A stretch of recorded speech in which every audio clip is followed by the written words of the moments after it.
Hello there and welcome to Just About Earth, a quiet place where curiosity doesn't rush and wonder takes its time. Tonight I want to invite you into a thought that at first sounds like science fiction, but the longer you sit with it, the more it lingers. Imagine for a moment that Earth isn't simply a planet born of dust and chaos and chance, but something more deliberate. What if this blue and green world, with its storms and forests and cities and heartbreaks, is in fact a kind of field? Not a field of crops, not a meadow with flowers swaying in the breeze, but a test field. A place prepared to see what life would do when given the right conditions. Take a breath with that idea. Let it settle in for a moment. Because if it's true, if Earth is more than just a natural accident, then every struggle, every extinction, every civilization that has ever risen and collapsed might not be random at all. It might be part of the test. And before we wander deeper, let me ask you something small but grounding. Where are you listening from right now? Are you tucked into bed, easing into the edges of sleep? Are you sitting in a dim room after a long day, letting your mind finally slow? Or maybe you're on the other side of the world where the sun is still high, and the idea of drifting to sleep feels far away. Whatever the case, take note of this moment. The temperature of the air, the sound in the room, the feeling in your chest. Now imagine gently that even this tiny moment, this now, was always meant to be observed. The suggestion can feel unsettling, even eerie, because no one likes the thought of being watched. Yet there is another side to it. If Earth is a test field, then our lives are not meaningless. We are not drifting alone on a small planet in an indifferent universe. We are part of something larger, something intentional. There's comfort in that possibility. Not proof, but a whisper that maybe the story of Earth has always been more than dust and chance. Think about how the world itself seems prepared for this role. Our planet sits in a narrow zone where it's neither too hot nor too cold. We have water, air, a magnetic field that shields us from radiation, tectonic plates that recycle nutrients. We orbit a stable star in a relatively calm region of the galaxy. Of all the possible outcomes in space, this one is suspiciously balanced. You can call it coincidence, you can call it luck, but if you let the thought breathe a little longer, you might wonder if it feels like design. As if the conditions were set up carefully, like a laboratory arranged before the experiment begins. And the experiment itself seems to be change. Life didn't appear once and remain static. It has shifted, adapted, grown stranger and more complex across billions of years. Fish walked onto land, reptiles gave way to mammals, apes became humans who built cities and stories. Every step looks like trial and error, iteration after iteration, as if someone wanted to see just how far survival could stretch. But survival alone doesn't explain everything. Consider extinction. More than 99% of all species that ever lived are gone. Wiped out by asteroids, ice ages, volcanic eruptions, sudden shifts in climate. On one level that's tragedy, but on another it looks like a reset. A clearing of the board to see what comes next. Dinosaurs dominated for millions of years, then an asteroid reset the game, opening the path for mammals and eventually for us. That's not random chaos. It feels almost instructive. And so here we are, the newest participants. Humanity. Creatures who not only survive, but ask questions about survival. Creatures who tell stories, build machines, and stay up late wondering if there is meaning behind it all. Maybe that too is part of the test. Maybe the very fact that you and I are here, pondering whether Earth is a field of experiments, is itself a sign that the test has entered a new stage. And if this is a stage, then what's being measured? Is it intelligence, compassion, resilience? Is it whether we destroy ourselves with the tools we've created, or whether we learn to live with balance? Perhaps it isn't a single question with a single answer. Perhaps the whole experiment is just about watching us unfold, seeing what choices we make when placed in a world both beautiful and brutal. But that's a thought for later. For now, I just want you to sit with this single idea, gentle and strange as it is. Earth as a test field. Not proven, not disproven, but waiting in the background like a quiet possibility. The oceans, the mountains, the stories of civilizations long gone, the very moment you're in right now.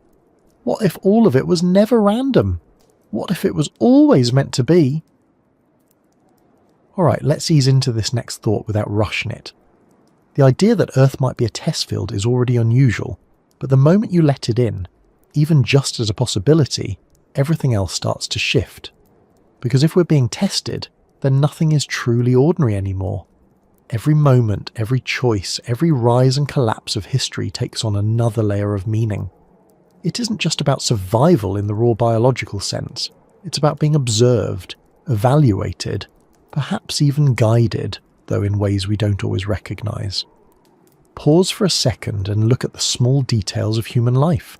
We wake up, we work, we laugh, we argue, we worry about bills, we cook dinner, we fall in love, we get sick, we grow old.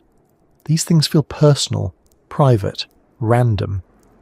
But in a test field view, they could be data points.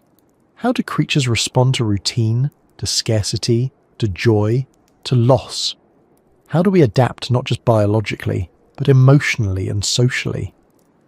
In a sense, our daily struggles could be the experiment's most important content, not the grand wars or the giant extinctions, but the quiet, ordinary ways in which we carry ourselves through life. Think about history with this lens. Civilizations rise, sometimes brilliantly. They invent writing, architecture, navigation, mathematics. Then they collapse, sometimes suddenly, leaving ruins that later generations marvel at. Why the pattern? Why does it repeat across so many parts of the world? Maybe it's not only human weakness or bad luck. Maybe it's part of the test itself, like running multiple trials with slightly different conditions to see how outcomes vary. What happens when people discover agriculture in fertile valleys? What happens when empires stretch too far? What happens when technology leaps faster than wisdom? Each result, successful or catastrophic, could be a way of measuring us. If we're being tested, the test doesn't seem to be gentle. It has included plagues, famines, natural disasters, invasions, and endless conflict. Why make it so harsh? One answer could be that resilience is only visible under pressure. A structure that's never shaken can't prove its strength. So maybe the reason life on Earth faces wave after wave of hardship is not cruelty, but calibration. You don't know what a species is capable of until you put it through extremes. But maybe it's not just about resilience. Maybe it's about choice. The test might not be to see whether we can survive, but how we survive. Do we become selfish, violent, destructive when pressed? Or do we build cooperation, compassion, creativity? When technology gives us fire, do we only burn with it? Or do we also learn to cook and forge? When we split the atom, do we only make weapons, or do we also make medicine and energy? Each turning point feels like a question posed to humanity. Not yes or no, not right or wrong, but revealing. And then there's the possibility that the test isn't limited to us. Perhaps the entire tree of life is part of it. Plants evolving to photosynthesize, insects to pollinate, predators and prey shaping each other in endless cycles. Every adaptation, every extinction could be part of a larger picture. Maybe the point isn't even just human civilization, but life itself, tested in all its forms to see how it diversifies, interacts and reshapes the planet. In that sense, we're not the only subjects. We're simply the current stage. The thought that we're being tested also shifts how we see failure. Usually when a species dies out or when a society collapses, we think of it as tragedy or waste. But in an experiment, failure is not meaningless. Failure provides information. If the dinosaurs had not failed the asteroid test, mammals would never have had their chance. If Rome had not fallen, the Renaissance might never have bloomed centuries later. From the test perspective, what looks like disaster may simply be the necessary step toward the next outcome. But of course, the thought also unsettles us. Who is running the test? Is it aliens, as some speculate? Civilizations so advanced they can seed planets and watch them grow like gardens? Is it our own descendants? Perhaps with technology that lets them simulate the past in ways we can't even imagine? Is it something more abstract, a universal intelligence or a higher order of reality that is curious about itself? And why this planet? Why us? Are we unique? Or are there countless other test fields scattered across the galaxy, each with its own set of trials? There's another layer to this that touches the edge of philosophy. If we're being tested, then are we free? Do we really choose our actions, or are we only following conditions set up for us? Some would say a test field is just a maze, and we are like mice reacting as expected. Others would argue that the maze itself doesn't dictate how you move through it. The walls are there, the challenges are arranged, but the path you carve is your own. If that's true, then the test isn't about control at all. It's about revelation. It reveals who we are when faced with boundaries, temptations, and opportunities. Let's linger for a moment on the idea of boundaries. Human life is full of them. We cannot live forever. We cannot fly unaided. We cannot escape the need for food, water, sleep. We are limited by time, by mortality, by the fragility of our bodies. But perhaps those limits are part of the design. What better way to test what creatures will do with their lives than to make those lives finite? What better way to see what choices we make than to give us both potential and constraint? Without limits, without risk of loss, maybe nothing would matter at all. And then there are the temptations: greed, power, violence, indifference. History shows how often we fall into them, how civilizations crumble because of them, but it also shows how often people resist them, sometimes at great cost. Maybe the test is not to see whether temptation exists, but to see how often it is resisted. Opportunity is the last piece. Humanity has been given immense opportunities to build, to discover, to connect.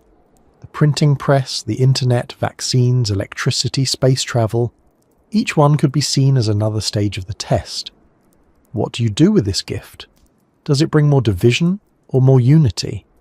Does it create destruction or progress? In a test field, the opportunities are as revealing as the obstacles.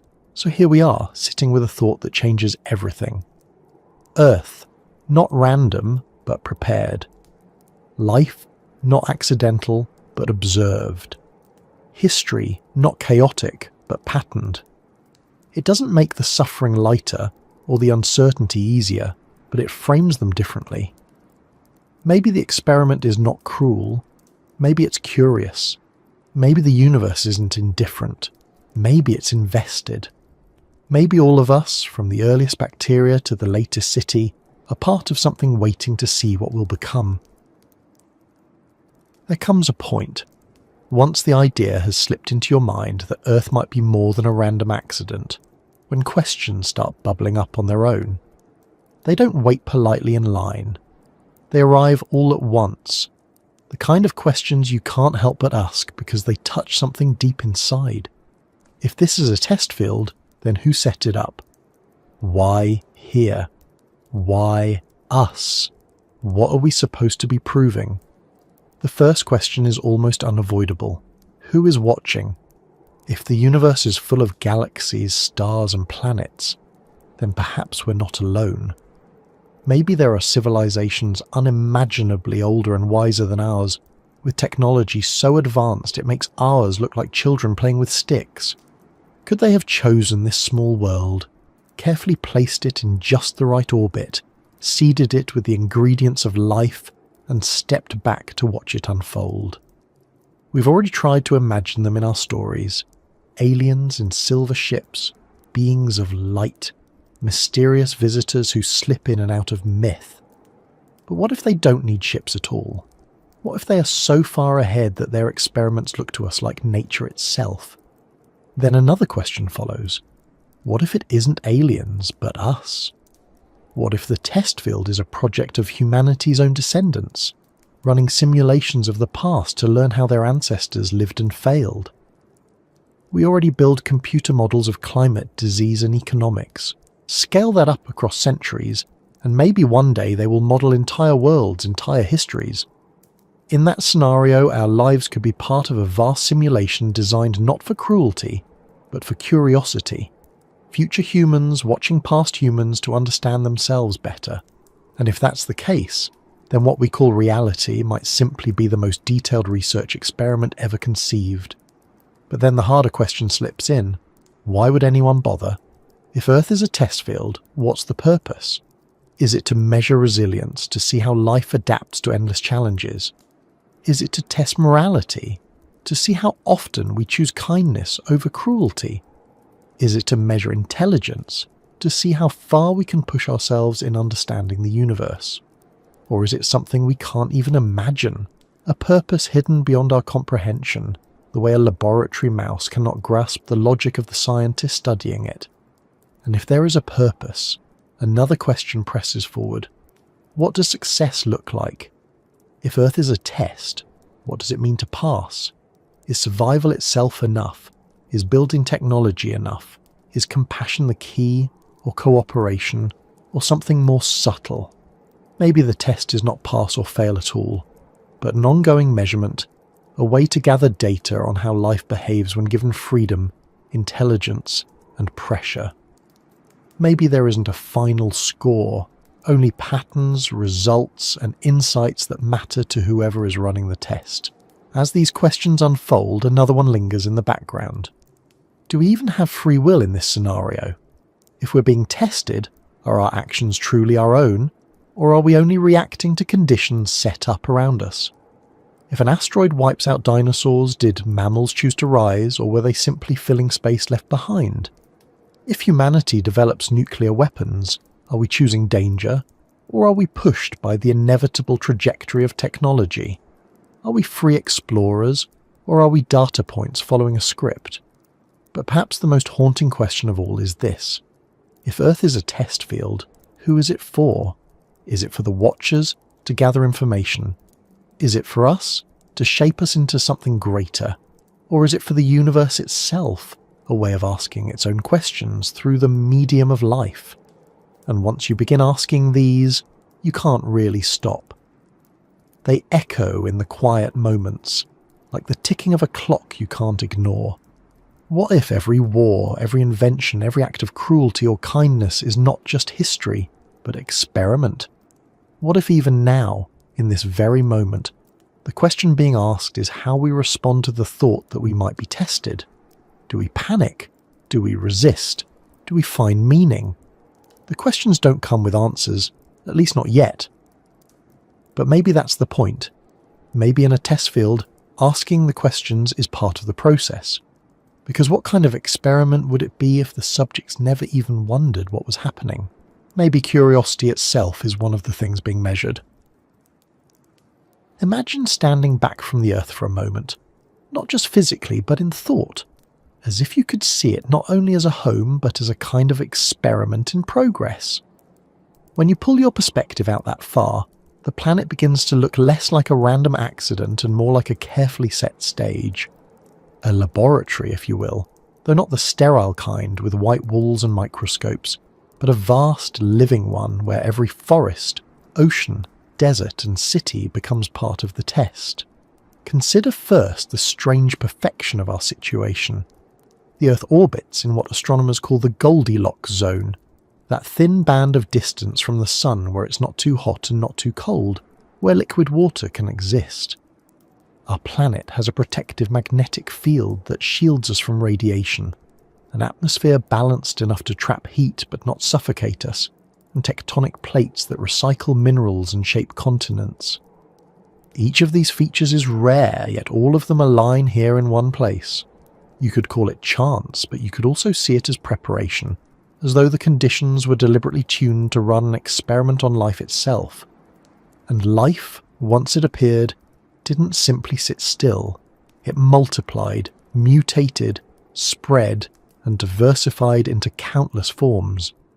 From single-celled organisms to the tangled web of ecosystems we see today, Earth has been a stage for trial and error. Evolution is often described as a blind process, random mutations filtered by survival. But if you imagine Earth as a test field, evolution begins to look like a method of experimentation, a way to explore the possible shapes life can take under different pressures. Think about mass extinctions. They're usually told as tragedies, moments when life nearly ended. But from another angle, they look like resets. The end of the dinosaurs wasn't just destruction. It cleared space for mammals to thrive. Ice ages reshaped ecosystems, forcing species to adapt or perish. Each cataclysm functions like a variable adjusted in a laboratory test. What happens to life under heat, under cold, under sudden scarcity? What emerges when the rules change? Even the smallest details of biology suggest experimentation. The genetic code, with its elegant simplicity, can be compared to a universal programming language. Every living thing on Earth uses the same four-letter code, shuffled in endless combinations, like an experimenter reusing a standard template to test different outcomes. Why invent a new code each time when one flexible system can be used again and again? Then look at ecosystems. They are not random collections of organisms, but tightly interconnected systems, where each species influences others. Predator and prey, pollinator and flower, parasite and host. It is almost as if balance itself is being tested. What happens when one species dominates too strongly? What happens when cooperation is stronger than competition? Nature constantly reconfigures, adjusting variables like a scientist running iteration after iteration, collecting results over millions of years. Humans, of course, add a new layer. We are not only participants but observers, capable of noticing patterns and asking whether they are tests. We build societies, invent technologies, and then confront the consequences of those inventions. Fire kept us warm but also burned down forests.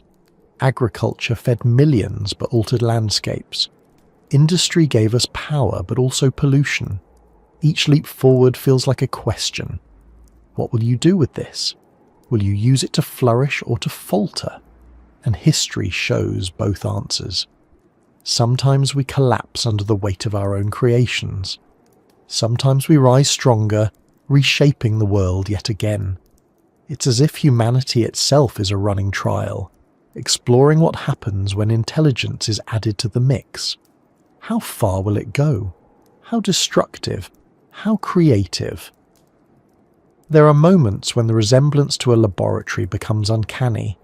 Diseases that spread like tests of resilience. Natural disasters that force sudden adaptation. Resources that appear abundant at first, then dwindle, pushing us to invent or perish. Even social patterns repeat like controlled trials.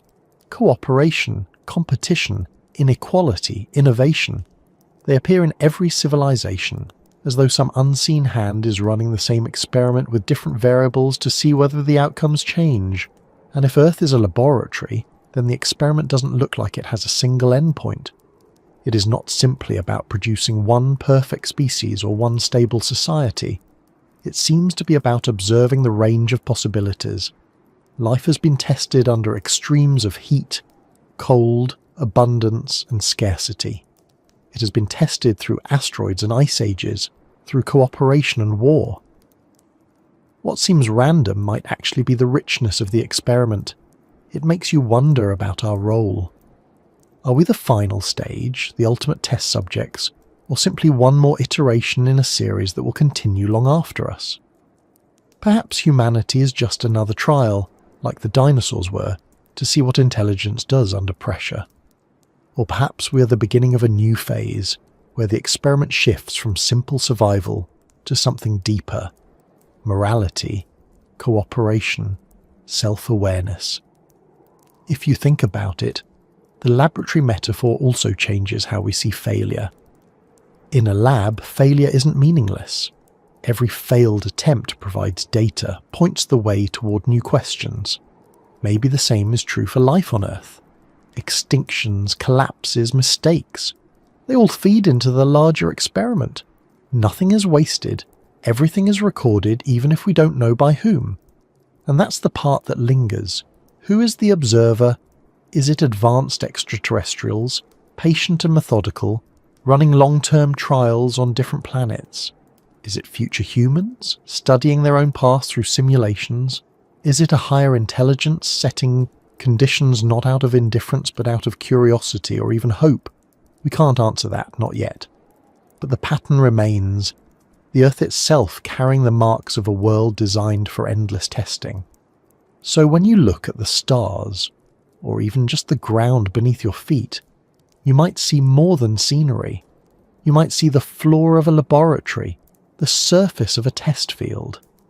Every creature, every storm, every quiet human thought, becoming one more data point in the longest-running experiment we can imagine.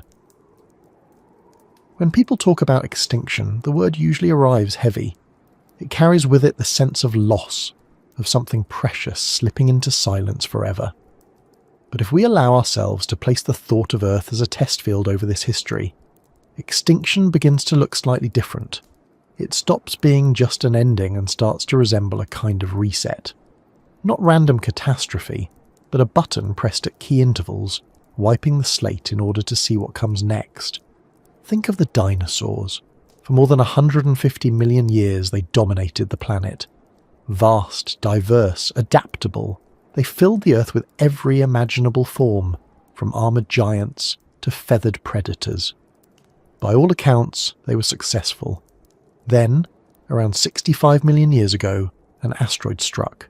In geological time, it was an instant, a sudden trial that most of them failed. If this was an experiment, then that asteroid looks like the end of one phase and the beginning of another. Their disappearance opened space for mammals and eventually for us. It was not just destruction, it was transition, and it wasn't the first reset.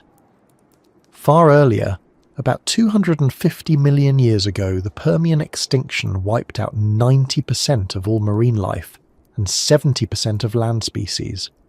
So thorough was the reset that it has been called the Great Dying.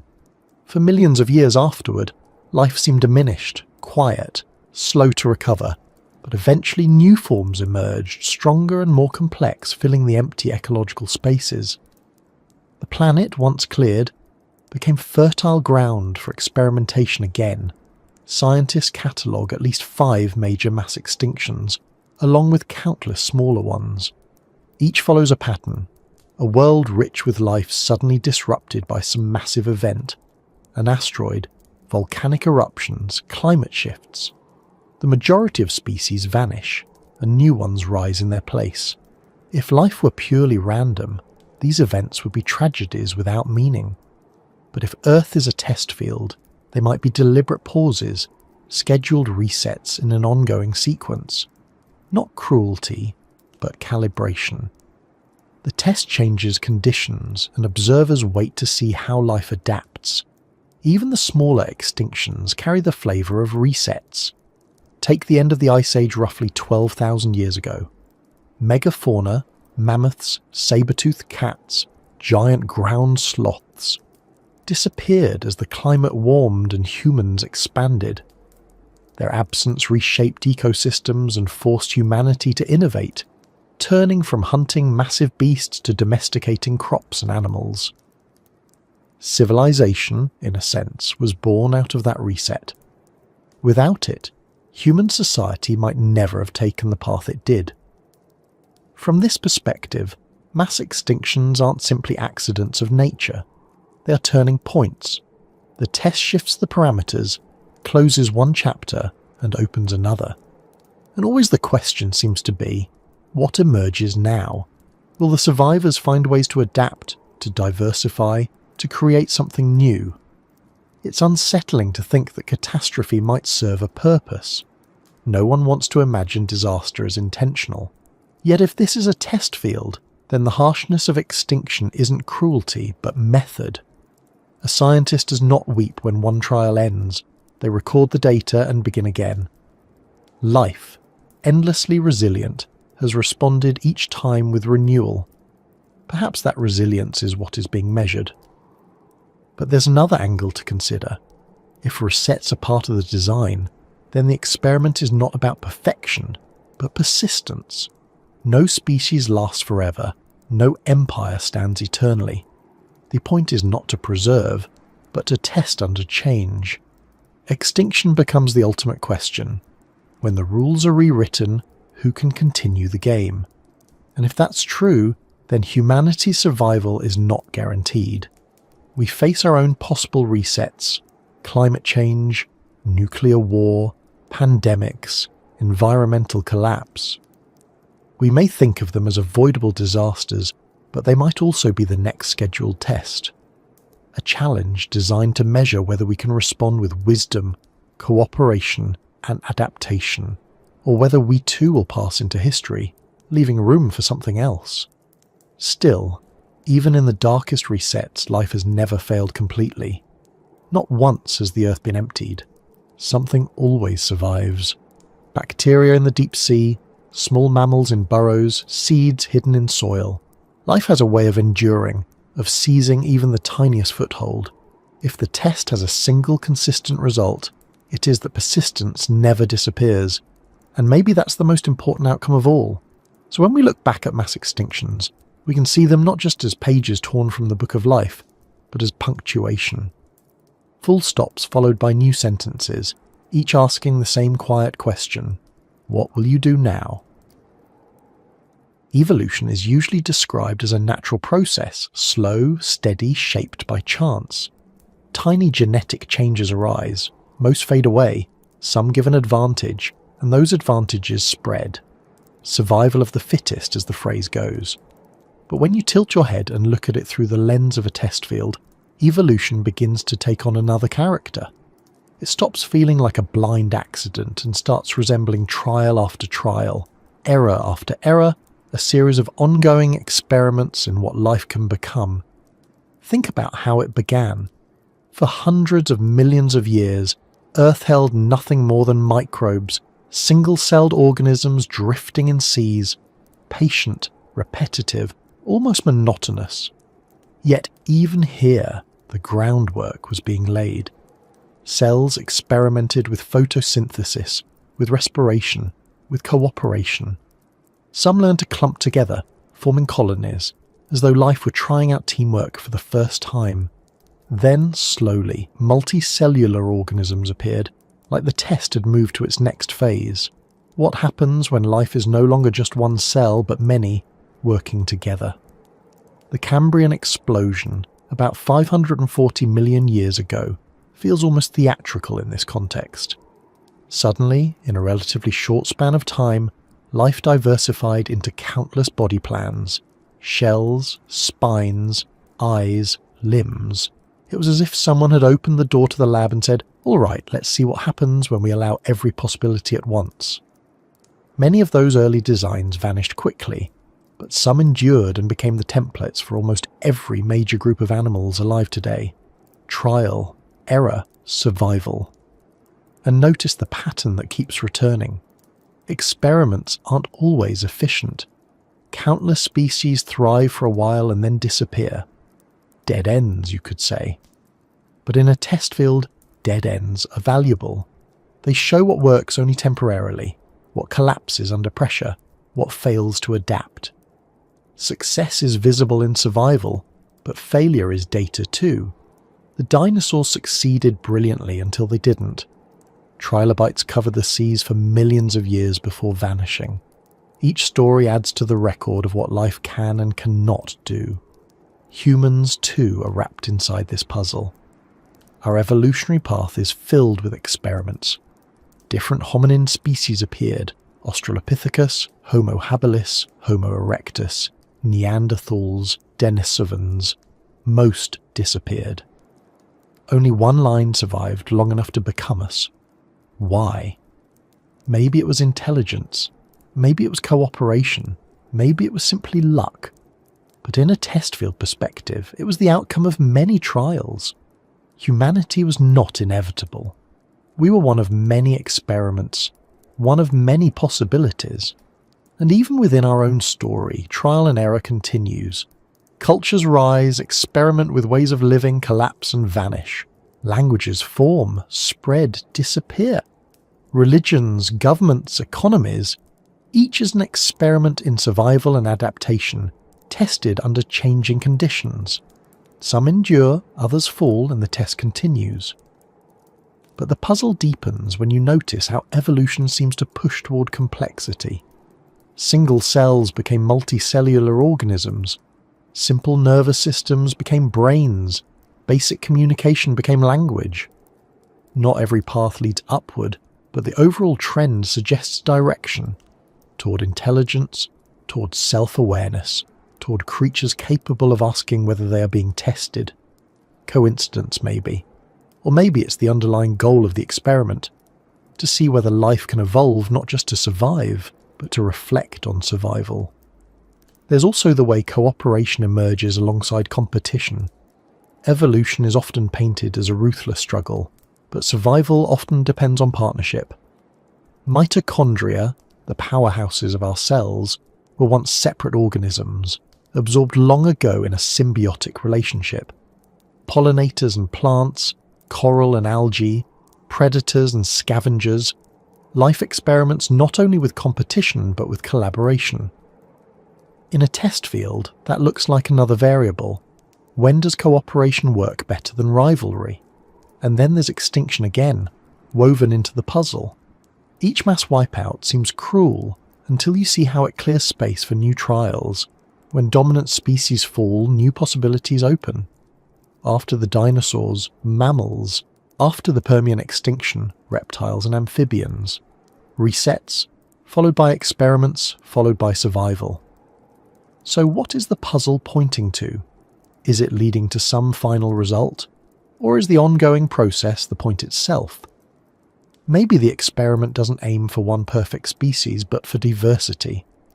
Maybe the value lies in the sheer range of what life has tried, from jellyfish to giraffes, from moss to redwoods, from microbes in volcanic vents to humans building space telescopes. Maybe the richness itself is the answer the test seeks, but humans, again, complicate things. We not only evolve, we interfere with evolution. We domesticate plants and animals, edit genes, design machines that may one day replace us. We accelerate the process, adding our own layer of experiments on top of nature's.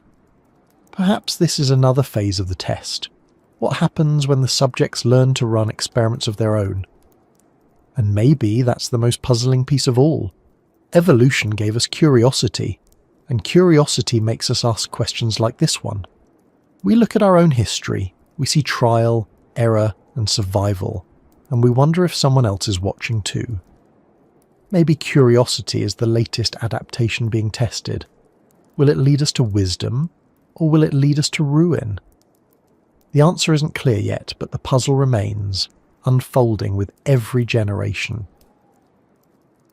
If you step back and look at human history not as a straight line, but as a series of waves, something curious emerges. Civilizations don't simply last forever. They rise with energy, inventiveness, and ambition, and then, sometimes abruptly, they vanish. From one perspective it's tragic, from another it's just the rhythm of human affairs. But if Earth is a test field, then maybe each civilization is less a permanent achievement and more a trial run, a test to see what happens under certain conditions, with certain resources, with certain cultural choices. Think about Mesopotamia, often called the cradle of civilization. In the fertile valleys of the Tigris and Euphrates rivers, people learned to farm, to build cities, to write.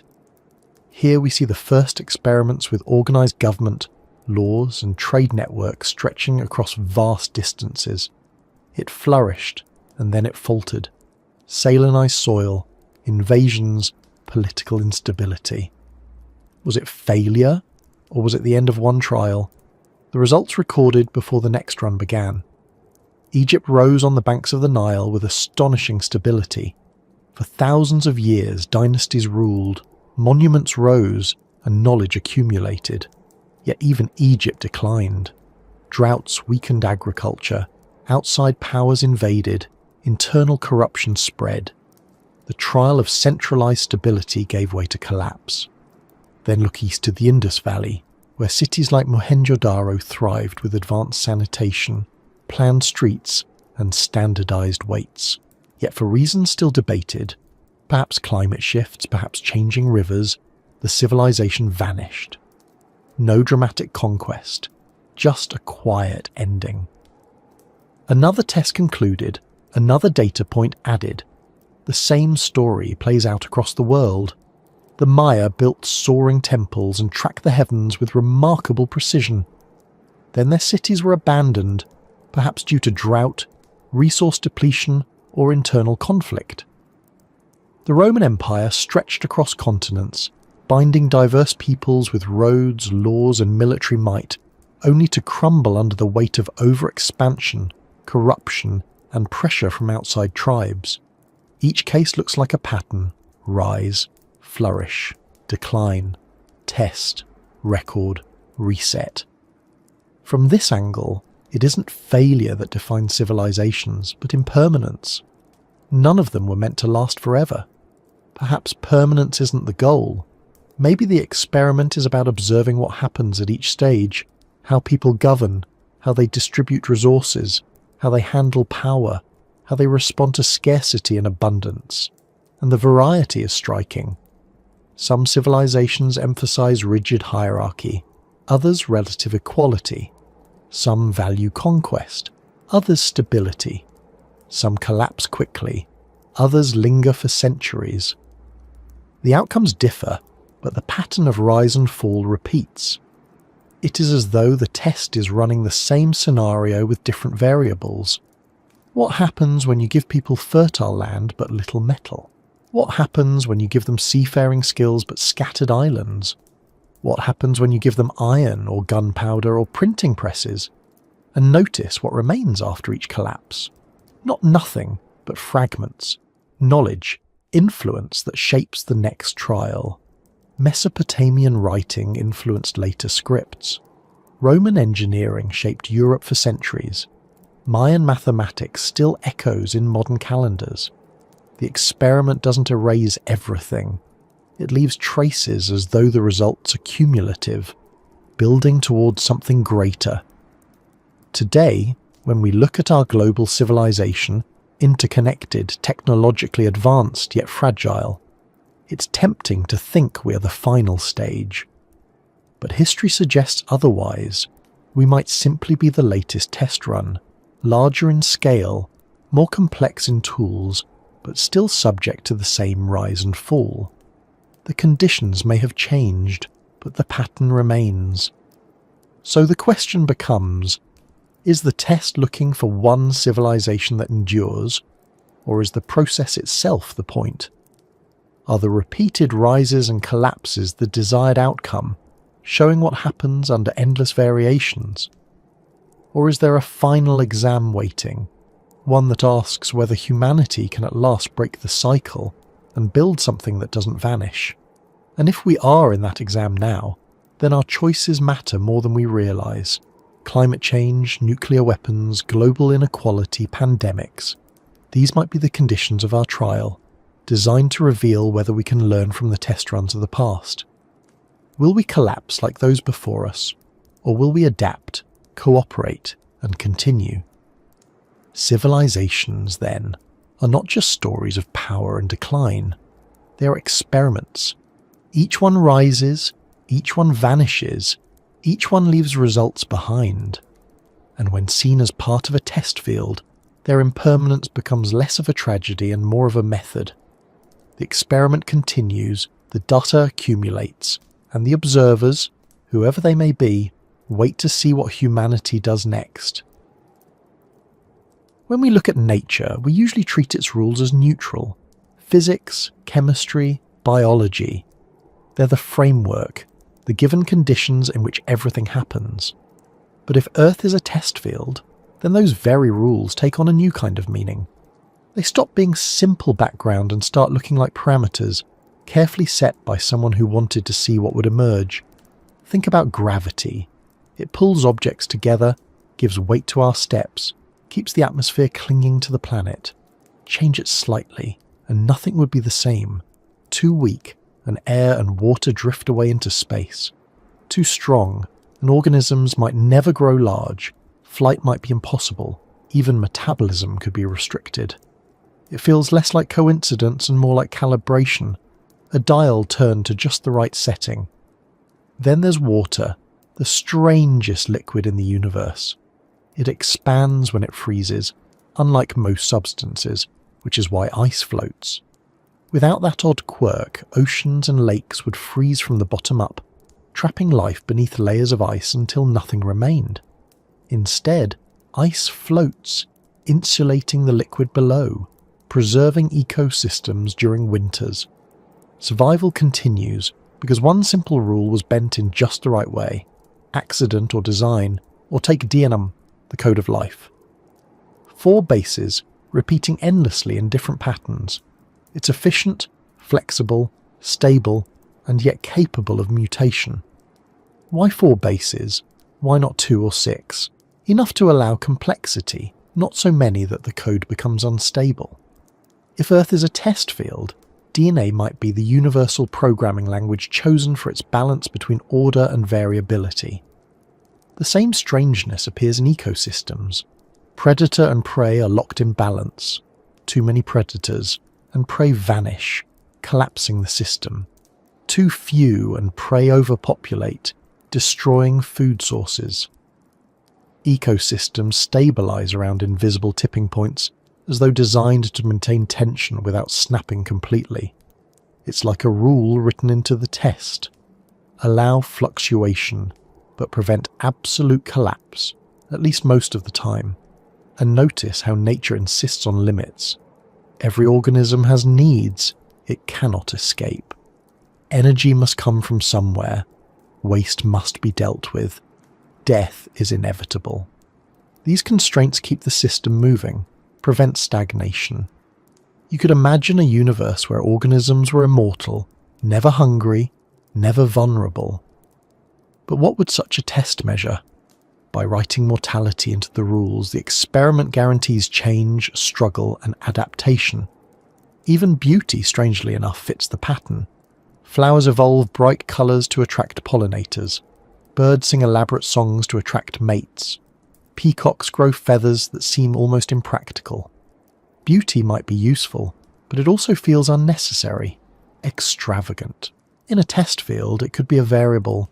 What happens when creatures are influenced not just by survival but by attraction, aesthetics, even something like preference?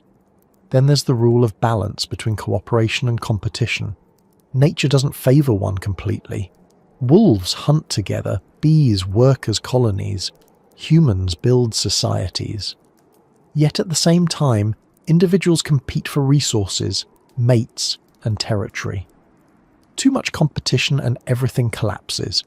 Too much cooperation and innovation stalls.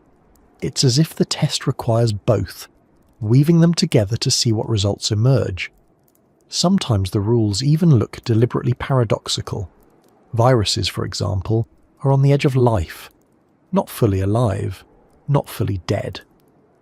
They spread relentlessly, often devastating. Yet they also shape evolution by forcing adaptations, by carrying genetic material between organisms. Why create something so destructive and so useful at once? Unless the point was to see how life handles contradictions. And of course, humans notice the rules most clearly when they bend them. Antibiotics kill bacteria but trigger resistance. Fertilizers feed crops but exhaust soil. Technology solves one problem and creates another. It's as if the rules have built-in consequences, reminding us that shortcuts carry costs. So the question lingers: are these strange rules the result of blind chance, or are they parameters in a vast experiment? Gravity, water, DNA, ecosystems, mortality, beauty, balance, paradox. They could be natural accidents, or they could be carefully chosen conditions. If they are chosen, then the test is elegant. The rules aren't rigid, but flexible enough to allow diversity. They don't dictate outcomes, they only shape possibilities. Within those boundaries, life experiments endlessly. Trial, error, survival. And we, humans, are just the latest creatures to ask why the rules are what they are. Suffering is one of those things we struggle to explain no matter what lens we use. Religions wrestle with it, philosophy circles around it, science often sidesteps it, and each individual who goes through it feels the weight directly. Why is there so much pain built into existence? Not just the obvious forms like disease or disaster, but the quiet everyday kinds too. Loneliness, regret, grief, disappointment. If Earth is a test field, suffering begins to look less like a flaw and more like an intentional part of the conditions, a variable designed into the experiment itself. Look first at physical suffering. Bodies are fragile, vulnerable to injury, illness, decay. Bones break, skin burns, organs fail. It seems cruel at first glance. Why not make beings more durable? But maybe fragility is part of the test. Resilience can only be revealed under strain. Compassion only appears when there is someone to care for. Medicine only advances when disease demands it. In this way, suffering generates responses: endurance, innovation, empathy. Without suffering, those responses would never be tested. Then there is emotional suffering, which often cuts deeper than the physical. Loss, betrayal, fear, despair. Why give conscious beings emotions strong enough to break them? In a test field, emotions might be another variable. Joy reveals how we flourish when conditions are good. Grief reveals how we recover when conditions are terrible. Love reveals how deeply we can connect, but also how deeply we can hurt. Perhaps the measure is not simply whether we survive, but how we carry ourselves through pain, how we choose to act when faced with it. Consider too how suffering shapes civilizations. Famine pushes societies to invent agriculture. Plagues force improvements in hygiene and medicine. War drives technological leaps, however grimly.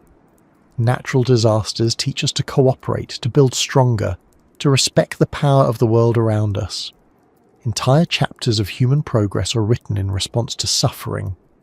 If Earth is a test field, those moments of trial might be the points of greatest observation. How do humans respond when the pressure is at its highest? And suffering has another role. It equalizes. Wealth, power, intelligence. None of these guarantee freedom from pain. Even the strongest are vulnerable to loss. Even the richest cannot buy immortality. Suffering makes every life finite, every choice fragile. Perhaps that universality is deliberate, a way of ensuring that every subject in the test, no matter their status, must confront the same core question: how will you face what hurts? But the hardest part of suffering is its seeming unfairness. Innocent children get sick, disasters strike without warning, good people suffer while cruel ones thrive.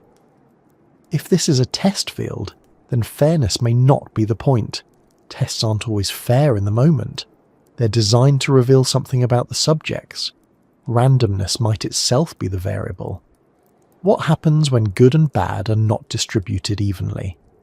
Do people lose hope, or do they build systems of justice and compassion to counterbalance the unfairness they see? There's also the paradox that suffering often creates meaning. Ask people what shaped them most, and many will point to hardships, loss that deepened their empathy, struggle that built their strength, failure that redirected their lives. No one seeks suffering, yet its presence often becomes the turning point. In a test field, that could be exactly the point. Not that suffering is good in itself, but that the responses it triggers reveal something essential. Even art and culture bear this out. So much of what humans create, music, literature, painting, film, is an attempt to process pain, tragedies, heartbreak songs, stories of resilience. Our creativity is fueled as much by what hurts as by what delights. In that sense, suffering expands not only survival skills but imagination. Still, none of this makes suffering easy to accept. Knowing it might be part of a test doesn't make the pain lighter in the moment, but it does frame it differently. Instead of seeing suffering as pointless, you can see it as a condition that shapes the experiment, as something woven into the very fabric of the test. And maybe that's the deeper layer. If Earth is a test field, suffering is not punishment. It is observation. It's the background pressure against which life reveals its truest colours. Not whether we avoid pain, because we can't, but how we respond to it. Do we collapse into cruelty, or do we reach for kindness? Do we turn inward, or do we connect outward? Those responses may be the real data the test is recording. So the next time you ask why suffering exists, consider that in a world designed for testing, it might be the most important variable of all. Not because it is good, not because it is fair, but because it reveals what nothing else can. Once the thought takes hold that Earth may be more than an accident, another question follows naturally, almost uncomfortably. If it isn't random, then who is watching? Who could possibly have the scale, the patience, the power to set up a planet as a test field and then wait across millions of years for the results? It's a question that makes people uneasy, because it forces us to look beyond what we know and into possibilities that are strange, maybe even unsettling. The first candidates that come to mind are the ones our stories have always played with: extraterrestrials. Civilizations older and wiser than ours, born long before the Earth had even cooled. They might have mastered technologies that let them seed life across worlds, set conditions like scientists arranging a lab, and then step back. We imagine them in spaceships or with forms so alien we could barely comprehend them, but maybe they don't need to arrive in ships at all. Maybe their methods are woven into the physics of the universe itself, subtle enough that what we call natural laws are actually the framework they left behind. But aliens aren't the only option. Another possibility is that the Watchers are us, or at least a version of us from the far future. Humanity has already begun running simulations of climate, disease, and economics.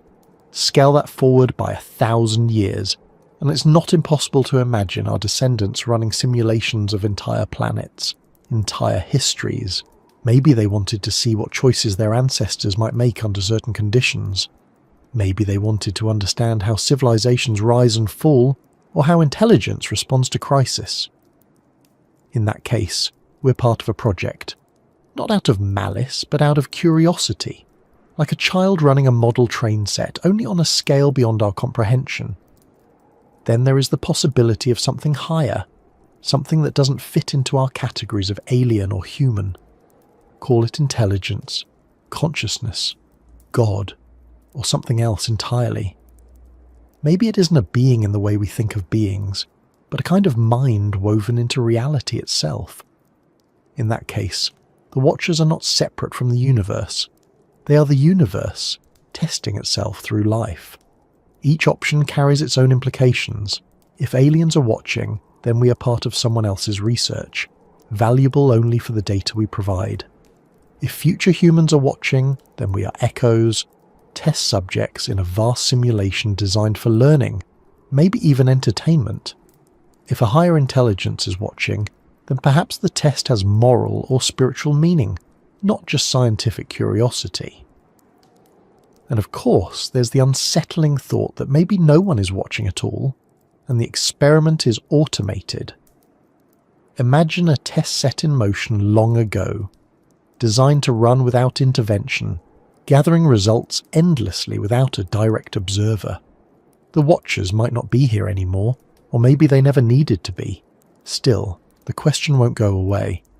If the conditions of Earth are so precise, so strangely balanced, it feels as though someone, or something, must be keeping track.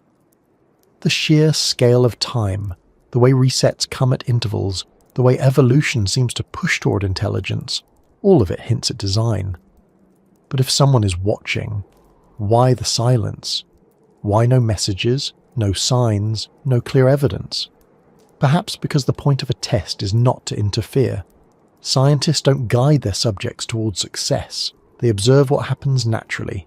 Silence might not mean absence, it might mean restraint. Maybe the Watchers are waiting to see how we respond without help, whether we can figure things out on our own. And here's the thought that lingers. Maybe the Watchers aren't distant at all. Maybe they are close, woven into the patterns of life itself, appearing not in obvious ways but in subtle nudges.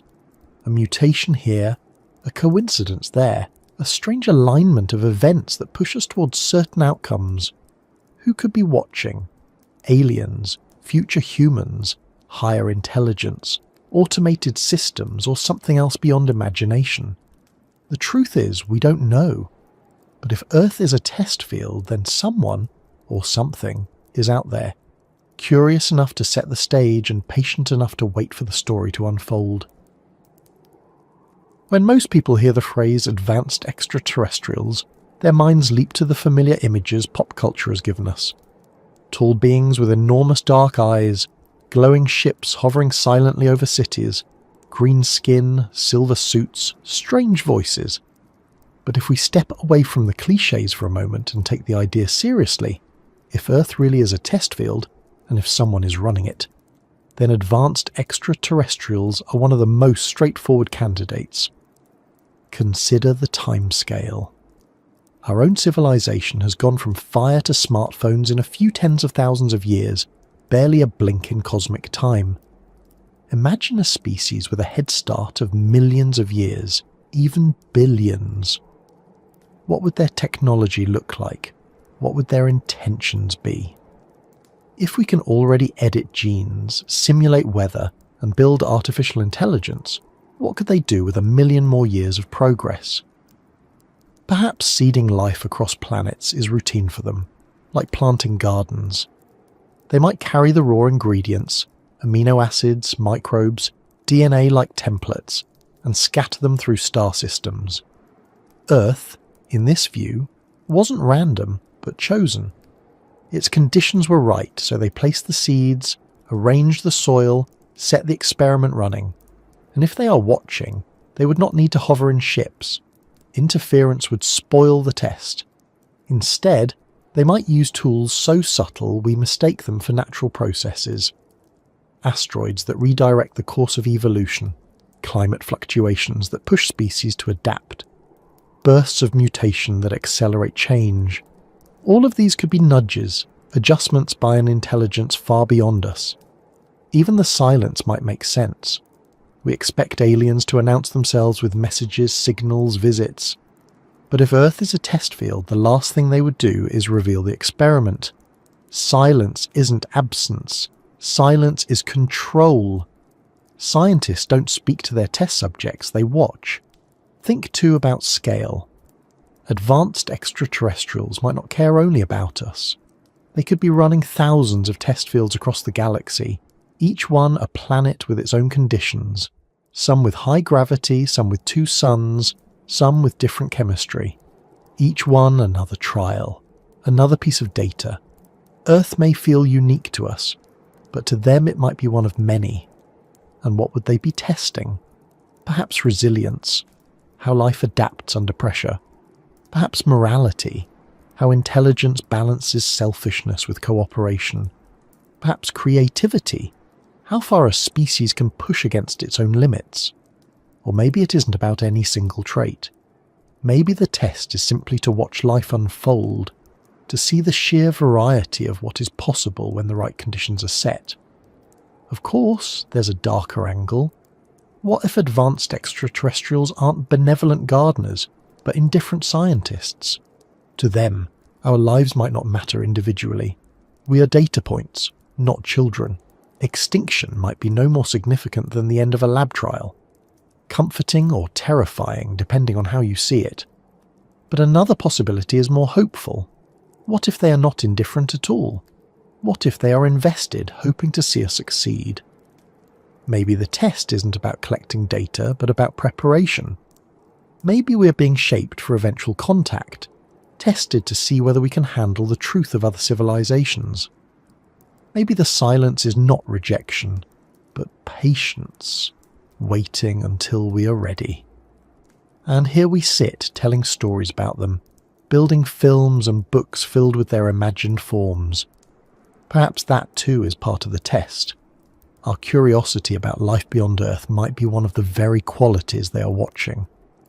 Because curiosity leads to exploration, exploration to discovery, discovery to growth. So the idea of advanced extraterrestrials as the watchers behind the test field is not as far-fetched as it sounds. If life on Earth has always been shaped, nudged, observed, then it fits neatly into the scenario. It doesn't prove it, of course, but it leaves us with a question worth sitting with. If they are out there, and if they are watching, what kind of story do they think we're telling right now? Imagine for a moment that the watchers aren't aliens at all. Imagine instead that they're us. Not as in the present, but as in the far future.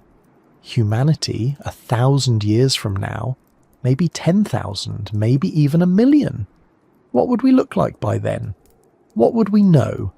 What would we be capable of? Today we already run simulations. We model climate systems to see how the Earth will change. We simulate disease outbreaks to test responses. We build digital replicas of traffic, of economies, of entire ecosystems. These simulations are still crude, limited by our computing power. But give us another century, another millennium. It's not hard to picture us creating simulations so detailed they feel indistinguishable from reality. If that's possible, then maybe that's what we are. Maybe Earth is not a random planet, but a test designed by our own descendants. They might have wanted to understand their origins, to see how we lived before they became what they are. Or maybe they wanted to study the patterns of civilizations, the choices we made, the mistakes we repeated. What better way to learn than to recreate the past, not as a book or a record, but as a living, breathing world? In that case, our lives are part of a simulation. Not faked, not unreal, but running on a system we can't see. Every joy, every sorrow, every rise and fall of empire, all part of an experiment designed by humans so far ahead of us we could hardly recognize them as kin. There's an unsettling symmetry here. We run experiments on animals, on cells, on computer programs. What if our descendants simply do the same, but on a larger scale? We are their lab mice, their test data, their history lesson. To them, our suffering might not be cruelty, but curiosity. Not punishment, but process. And the silence of the universe would make sense here too. If we're inside their simulation, of course we don't hear signals from the outside. Of course we don't see beyond the edges. Everything is contained, because everything is designed. But what if it isn't just about studying the past? What if the future humans are using this test field to explore possibilities? Not just what did happen, but what could have happened. Maybe there are countless versions of Earth running in parallel, each with slight differences. In one, the asteroid misses the dinosaurs. In another, the Roman Empire never falls. In another, humanity never invents electricity. Each scenario is a test, a way of mapping the branching paths of history. And maybe that explains the sense we sometimes get that life is strangely coincidental, that small events carry disproportionate weight. In one test run, a single choice could shift the future dramatically. Future humans might be watching closely, noting how one decision in one moment changes the trajectory of the whole world. There's even a possibility that the experiment is not external at all, but participatory. Maybe future humans are not only watching but entering their simulations, living among us to feel what it was like, slipping into roles hidden unnoticed, testing not just outcomes but experiences. In that case, the watchers may walk beside us every day without us ever knowing. The question then becomes, why? Why would future humans put so much effort into testing their past? Maybe it's for knowledge. Maybe it's for entertainment. Maybe it's for survival, to understand the challenges that shaped them so they can face their own future more wisely. Or maybe, in some strange way, they are trying to give meaning back to us. By recreating our lives as an experiment, they preserve us, ensure that we are never forgotten, that every choice we made continues to matter. And if that's true, then everything we do, every small kindness, every mistake, every invention, is not lost to time, but recorded. Not for gods, not for aliens, but for our own descendants, who wanted to see what it meant to be human before they became something else. It's a dizzying thought, unsettling but strangely comforting too, because if the Watchers are future humans, then we're not alone and we're not meaningless. We are part of their story, just as they are the continuation of ours. When people speak about Watchers, about who could be behind the setup of a test field like Earth, the mind often runs first to aliens or to our own descendants. But there's another possibility that sits deeper, heavier, more difficult to wrap language around. What if it isn't beings like us at all? Not even distant cousins in another star system or upgraded versions of ourselves? What if it is something higher? Not higher as in taller or stronger, but higher in the sense of order, scope, and consciousness. Something we might call intelligence, or architects, or even gods, though each of those words feels too small for what the idea suggests. Imagine that reality itself has layers, and at the layer above ours there are entities whose role is not to live inside the world, but to design it. Cosmic architects who set the constants of physics like an engineer sets the rules of a machine. They choose the strength of gravity, the speed of light, the charge of the electron, and from those numbers everything else unfolds. If Earth feels tuned for life, balanced so precisely that it almost seems deliberate, maybe that is because it was. Not by accident, not by blind luck, but by choice. These architects wouldn't need ships or laboratories in the way we imagine. Their canvas would be space-time itself. Their tools, the laws of nature, their medium, the unfolding of billions of years. To them, running a test on life might be no more difficult than for us running a simulation on a laptop. They would create universes the way we create models, adjusting variables, watching the results. In that picture, Earth is one test among many. Not the only one, not even necessarily the most important. Just one design in a vast project of exploration. Some universes collapse quickly, some remain empty, some produce only simple matter.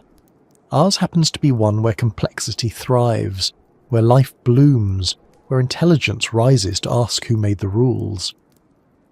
The difficulty is that if such architects exist, their motives are unknowable.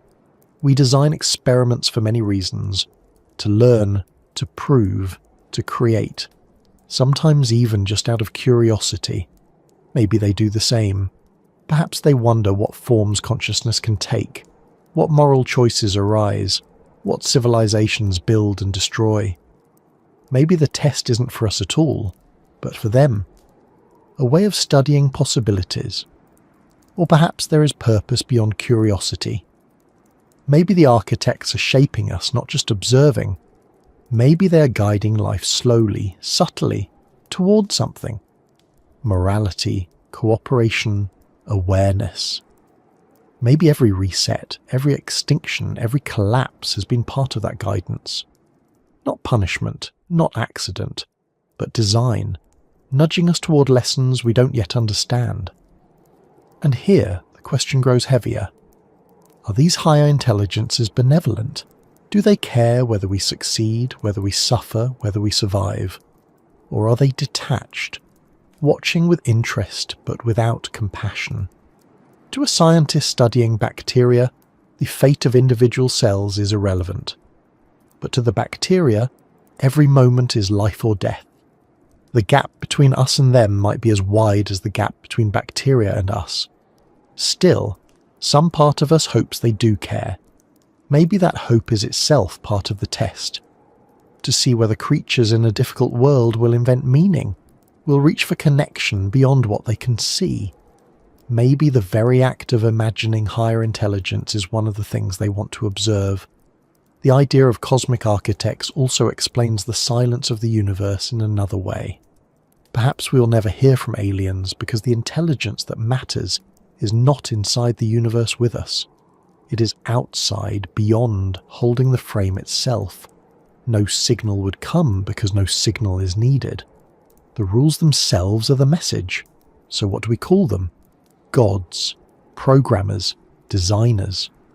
The words don't matter as much as the possibility that what we live inside is not random, not chaotic, but crafted. And if it was crafted, then our lives are not accidents. They are part of an experiment designed by minds so vast we can barely begin to picture them.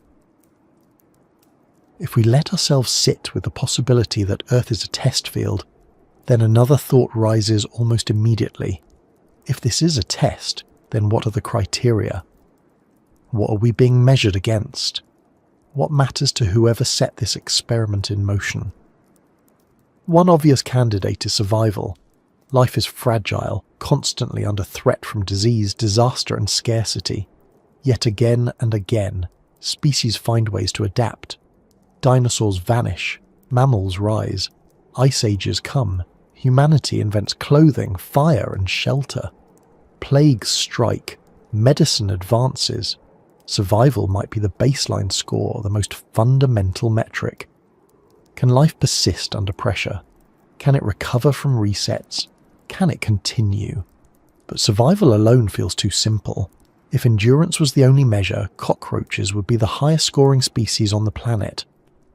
So maybe the criteria reach further. Maybe intelligence is one of them. Not just the ability to survive, but to understand.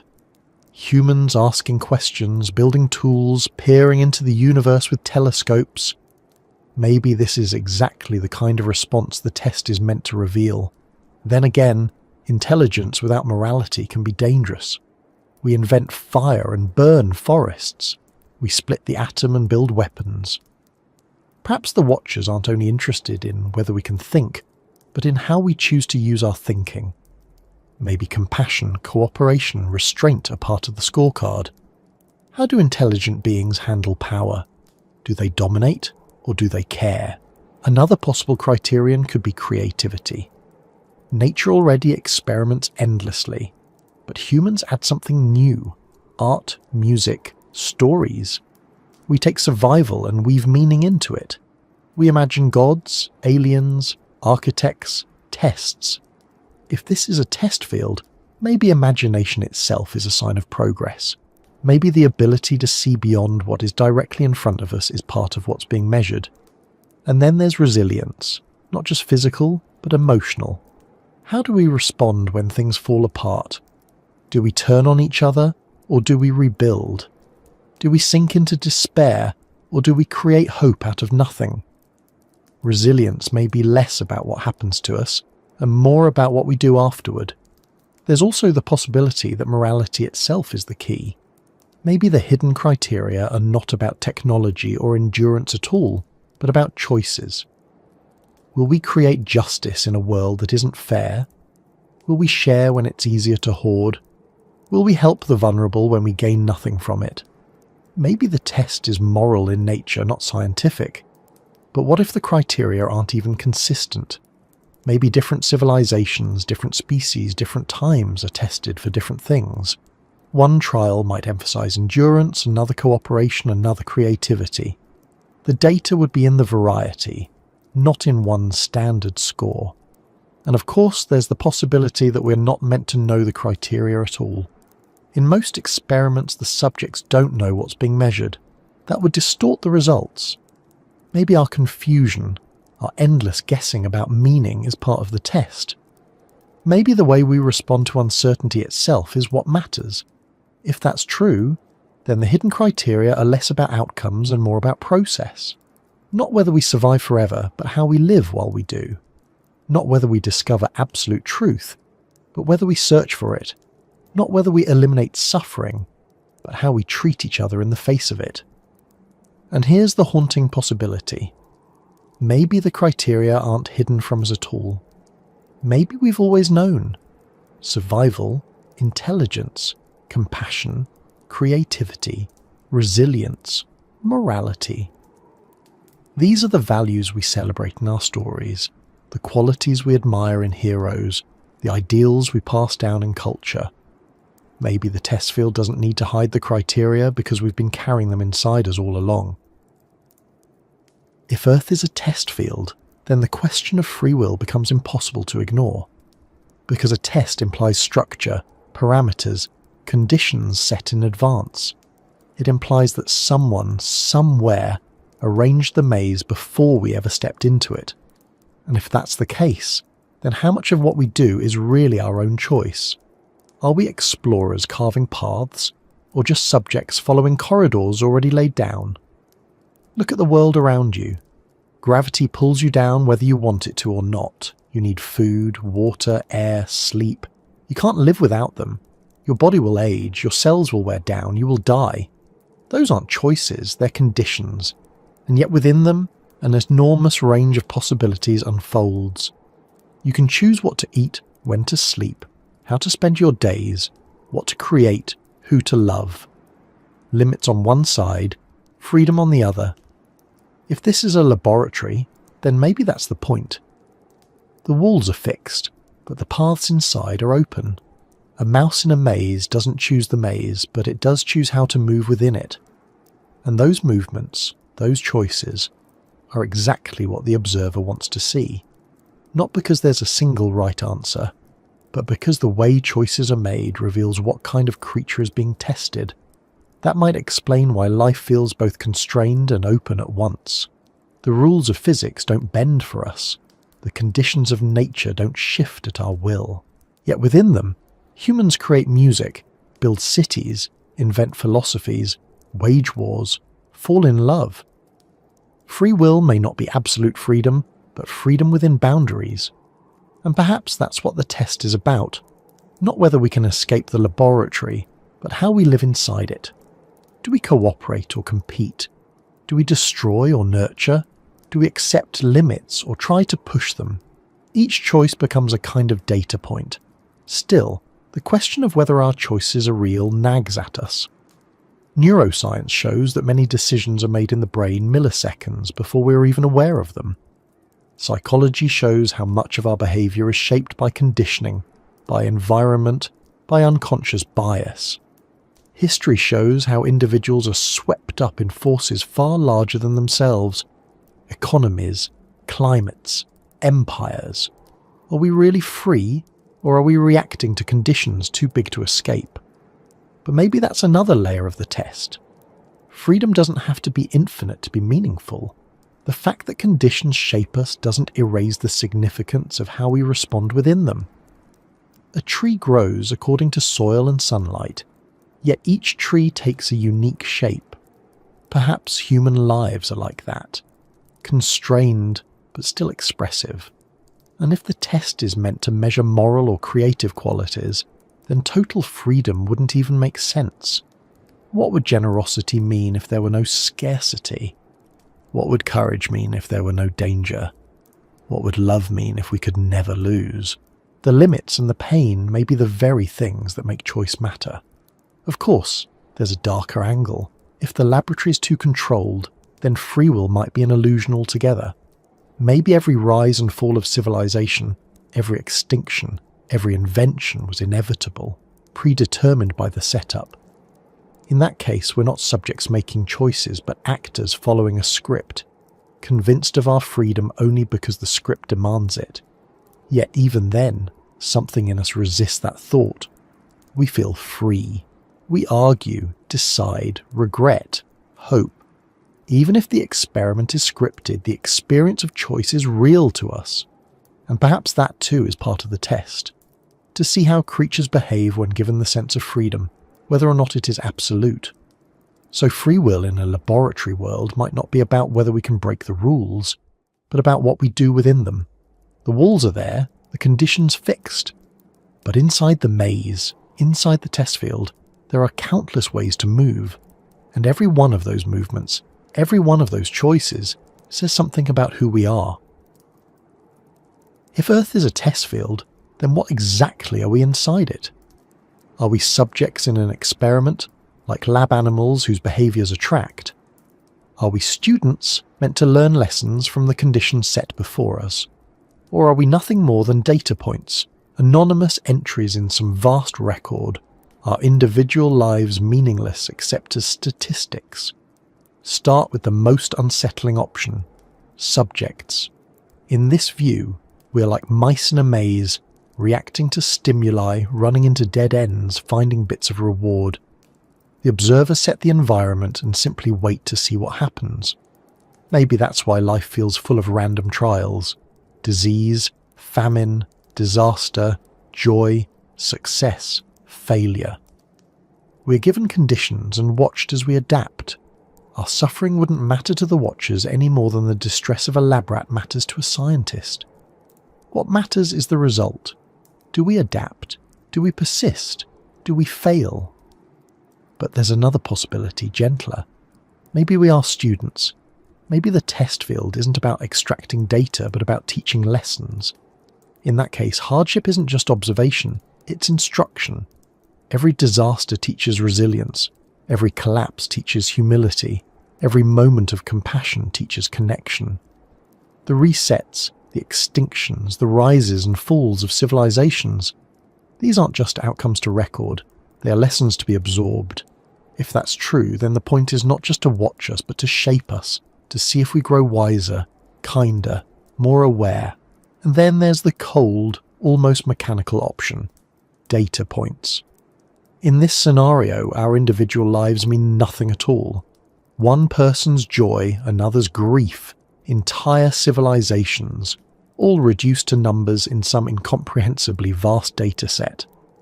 Patterns matter, not individuals.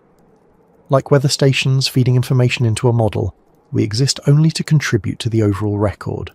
From our perspective, life is rich and meaningful. From theirs, it may be only entries in a ledger. But maybe these roles aren't mutually exclusive. Maybe at different levels, we're all three at once. As individuals, we may be subjects, each life an experiment in resilience and choice. As civilizations, we may be students, learning from repeated trials, slowly building towards something greater. And at the broader scale, perhaps we're just data points, our countless struggles and triumphs blending into patterns that only the watchers can see. It's strange, though, how even imagining ourselves as mere data doesn't erase the sense of meaning we feel. If we were only points in a chart, why would we tell stories, create art, search for purpose? Why would we imagine being watched at all? Maybe that drive to find meaning is part of the test. Maybe the experiment isn't only about survival, but about whether conscious beings can create value for themselves even when none is guaranteed. And maybe that's where the distinction lies. If we are subjects, then the point is what the watchers learn from us. If we are students, then the point is what we learn for ourselves. If we are data points, then the point is what the patterns reveal. But in every case, something is revealed. Nothing is wasted. So, which are we? Subjects, students, or data? Perhaps the unsettling answer is that we don't get to choose, but the comforting answer is that maybe it doesn't matter. Because whether we are watched for knowledge, guided for growth, or counted for patterns, our lives still carry weight inside the experiment. Every act of kindness, every invention, every collapse, every survival, all of it contributes to the story. If the idea of Earth as a test field is true, then you can't help but wonder whether the exam is ongoing, or whether something bigger is waiting just ahead. History is full of smaller tests, plagues, wars, collapses, recoveries. But what if there are larger thresholds, moments where humanity as a whole is faced with questions so big they feel final? Are we approaching one of those moments now? Look at the planet around us. The climate is shifting, glaciers retreating, seas rising, weather becoming more violent. Ecosystems are unravelling as species vanish at alarming rates. Resources we once thought endless, forests, water, soil, clean air, are straining under pressure. For much of history, people treated the Earth as unshakable, a stage too vast to alter. Now we're realising we can tilt the whole system off balance. If Earth is a test field, then climate change looks less like an accident and more like a deliberate question. What will you do when your survival depends not on conquering nature, but on caring for it. Technology offers another sign. For thousands of years, our tools grew slowly, step by step. Now they leap forward in decades. Nuclear weapons, artificial intelligence, genetic engineering, space exploration. Each one carries enormous power, the ability to reshape life or destroy it. Maybe that's no coincidence. Maybe the exam is whether intelligence can handle its own inventions without collapsing under their weight. Will we use our tools to heal or to harm, to connect or to control? Then there's our connectedness. Never before has humanity been so aware of itself as a single species. News travels instantly. Pandemics spread globally in weeks. Economies rise and fall in synchrony. What once were local problems now ripple across the planet. In a test field, this could be the merging of smaller trials into a global exam. Can a civilization function not as tribes or nations, but as a planet? Can we act as one when the stakes are shared? You might even see hints in culture. Our stories are filled with apocalyptic themes, visions of collapse, dreams of transcendence. It's as though some part of us already senses the weight of the questions we're facing. We can feel the pressure building, like students aware that the final test is near even before the papers are handed out.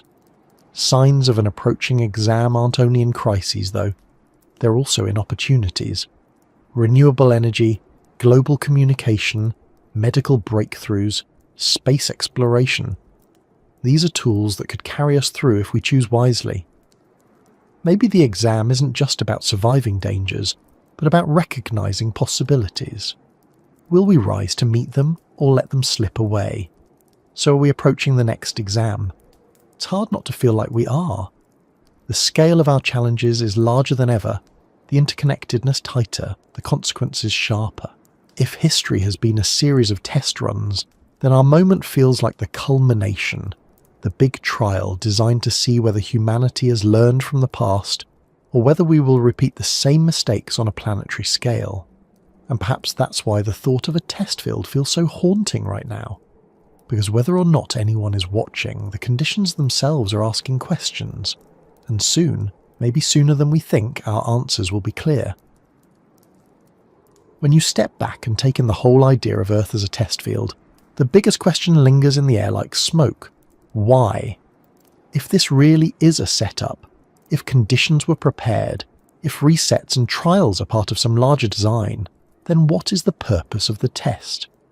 What could possibly be worth millions of years of evolution, extinctions, civilizations rising and falling, endless cycles of suffering and survival?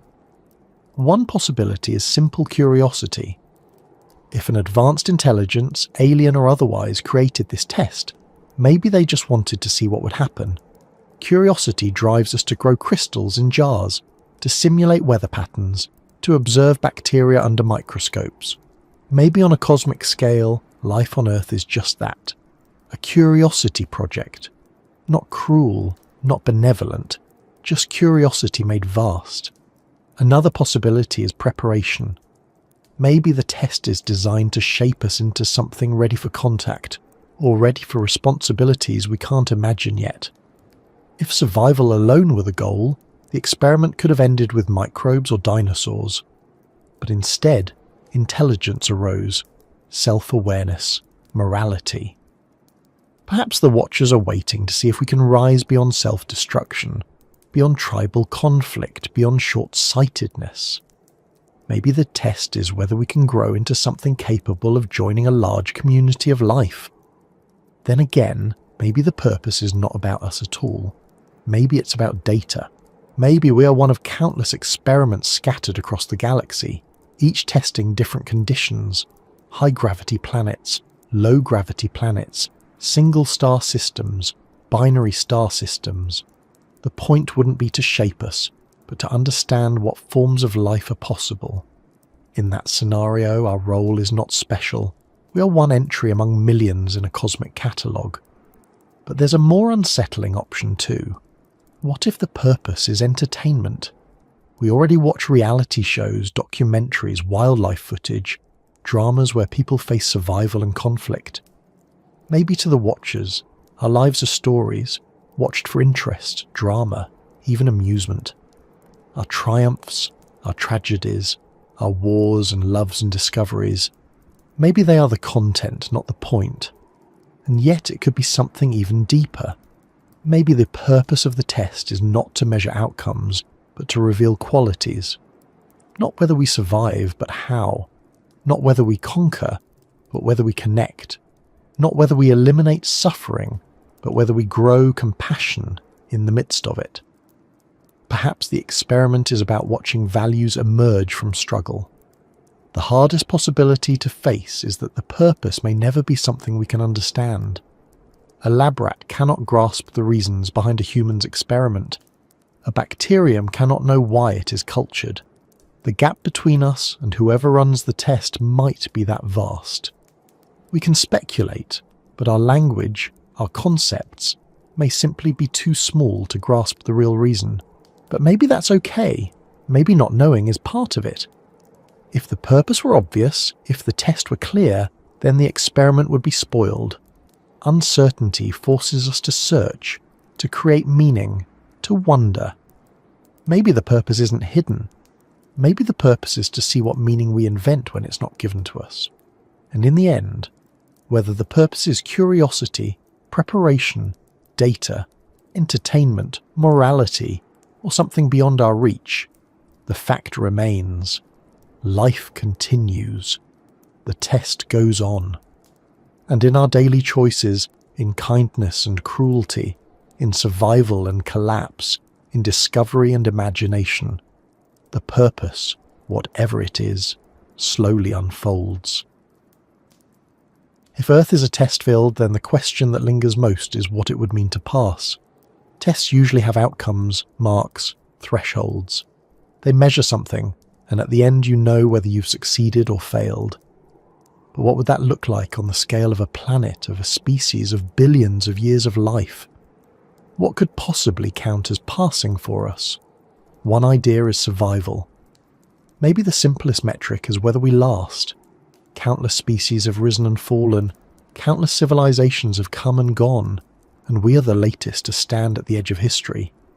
If we endure, if we adapt through climate change, technological upheaval, and self-made dangers, then perhaps that is enough. Passing might simply mean persistence, carrying the thread of life forward when so many others have snapped. But maybe that bar is too low. Cockroaches and bacteria will likely outlive us, and if survival is all that matters, they've already passed with flying colours. So maybe the test for us is different. Maybe it's not just about lasting, but about what we do with our time here. Another possibility is harmony. Maybe passing means learning to live within the balance of the planet instead of against it. Civilizations in the past have collapsed when they overreached, when they stripped their resources bare, when they ignored the limits of their environment. If we learn to live differently, to balance technology with sustainability, to create progress without destruction, then maybe that's the real victory. Then again, maybe it's about morality. Not whether we build towers or rockets, but whether we learn kindness, justice, compassion. Imagine observers watching, not impressed by skyscrapers or bombs, but by small acts of cooperation, by people choosing generosity in the face of scarcity, peace in the face of conflict. Maybe passing isn't about achievement at all, but about character. Or perhaps the measure is connection. As individuals, we often feel separate, isolated.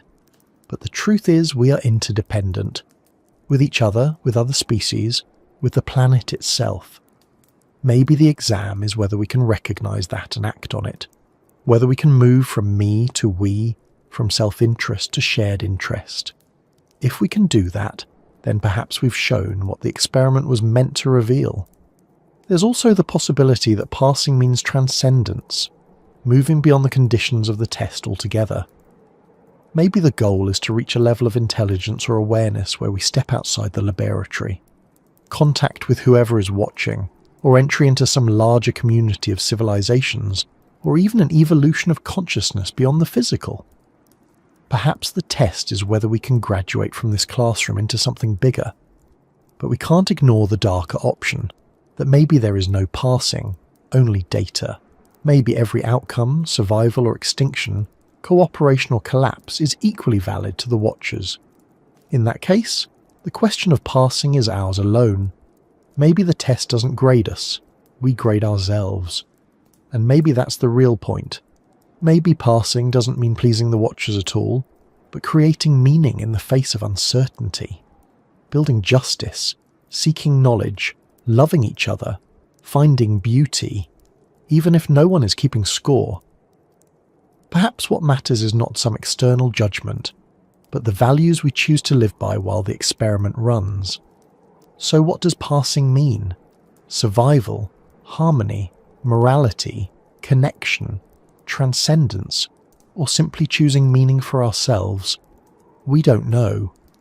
And maybe we're not supposed to. Maybe the answer only comes at the end, or maybe the act of asking the question is itself part of the exam. So after all of this wondering, after extinction stories and civilizations collapsing, and the thought of aliens, future humans, or cosmic architects watching from the shadows, it's worth taking a breath. Whether or not any of it is true, whether or not Earth really is a test field, one fact remains. Here we are, alive, together, in this moment. Look around your space right now. Maybe you're in bed with the light low, maybe you're outside with night sounds drifting in, maybe you're just letting this play in the background while you do something else. Wherever you are, the air you're breathing, the body you inhabit, the thoughts flickering through your mind, all of it is part of this world. Test or no test, it is what we have. And that, strangely, is enough. Maybe life is a designed experiment. Maybe it's random chance. Maybe there's a scorecard waiting somewhere. Or maybe not. But the meaning we create in our daily choices doesn't vanish either way. Kindness still matters. Connection still matters. Curiosity still matters. Sometimes the most human thing we can do is accept the uncertainty and keep going anyway. To love even when loss is inevitable. To build even when collapse is possible.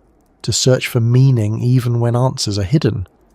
If that is part of the test, then we're living it already. If it isn't, then we're still living something worth carrying with care. So whether or not anyone is watching, whether or not there is a purpose, whether or not there is a hidden exam waiting in the future, here we are, on this planet, in this moment, together. And maybe that's all we ever needed to notice.